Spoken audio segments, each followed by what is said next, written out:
కొంతమంది గ్యాప్ తీసుకుంటారు సార్. అంటే క్యాంపస్ ప్లేస్‌మెంట్స్‌కి వెళ్ళే ముందే కొంతమందికి 2 మంత్స్, 3 మంత్స్ అట్లా గ్యాప్ వస్తది కదా!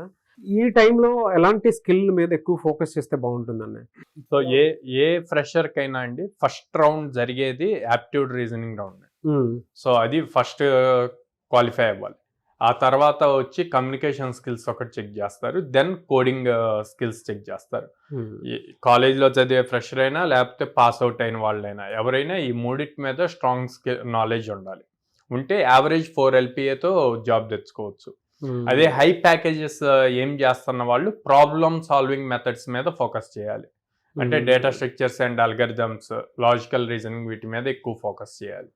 చేస్తే high packages above 6 lakhs package job crack చేయగలుగుతారు ప్రొడక్ట్ బేస్డ్ కంపెనీస్‌లో. ఎవరైనా సరే ఫ్రెషర్స్ ఉన్నారు. చాలా మంది స్టూడెంట్స్ అవును. ఇప్పుడు 24, 25 పాస్డ్ అవుట్. అవును. మిమ్మల్ని అప్రోచ్ అవుదాం అనుకునేటువంటి వాళ్ళే చాలా మంది ఉంటారు. అవును. ఎలా సార్ మిమ్మల్ని అప్రోచ్ అవ్వాలంటే? సో మనం ఈ 24 పాస్ అవుట్ అయిన వాళ్ళు లాస్ట్ 1 ఇయర్‌లో ఇప్పటికి దాదాపు 400+ స్టూడెంట్స్‌ని ప్లేస్ చేసాం. హ్మ్. సో నేను ఎవరైతే ఇంకా ట్రైన్ అవ్వాలి, ప్లేస్‌మెంట్ ఆపర్చునిటీస్ కోసం చూస్తున్నారో వాళ్ళని ఈ 1 ఇయర్‌ని ప్రాపర్‌గా యూజ్ చేసుకోమంటాను. ఆ ఫ్రెషర్ ట్యాగ్ అయిపోయింది అంటే రావద్దు కాదు. సెకండ్ 2025 ఇప్పుడే పాస్ అవుట్ అవుతున్నారు.